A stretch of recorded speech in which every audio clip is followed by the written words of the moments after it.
Measurement Techniques Part 1. In this lesson, we are going to learn the proper use of rulers and measuring cylinders to find a length or a volume.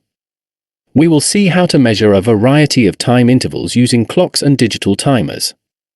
We will calculate an average value for a small distance and for a short interval of time by measuring multiples, including the period of oscillation of a pendulum. Let's get started. Using a ruler. When using a ruler, make sure you properly align the zero line with starting point on the object. There are certain precautions while taking the reading, like avoiding parallax error. Parallax error is the error caused by incorrect positing of I.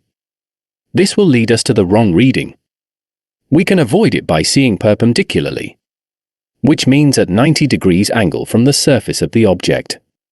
We should also avoid parallax error reading the volume of a liquid in a measuring cylinder. One should look at the reading at 90 degrees from the scale of the cylinder. Additionally, we need to be careful with the meniscus, which is the downward curve on the surface of the liquid. Our eyes must be focused on the base of meniscus. Measuring time intervals.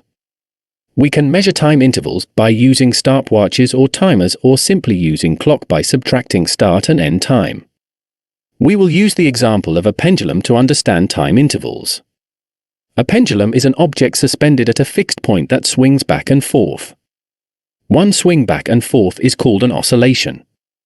If we try to measure the time interval of one swing using a timer, A to C back to A, we will always get slightly different value.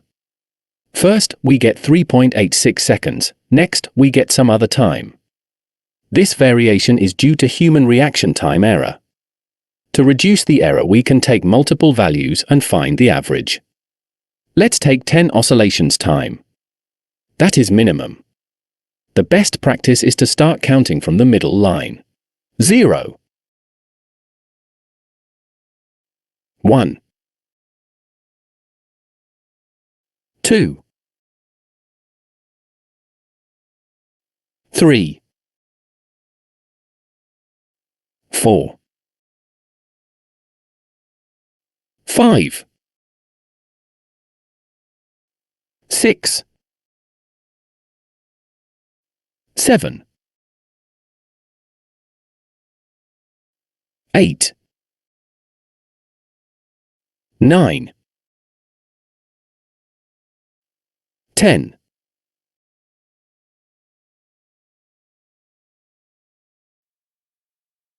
To calculate the time interval of one swing, we will divide the total time of 10 swings by 10.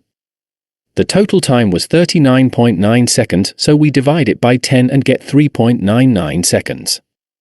The average time interval of one swing.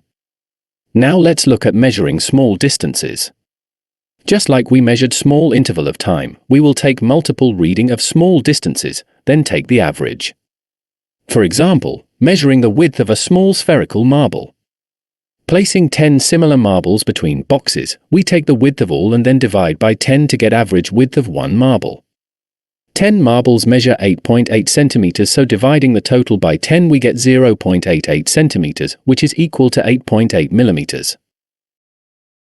This lesson continues as Measurement Techniques Part 2.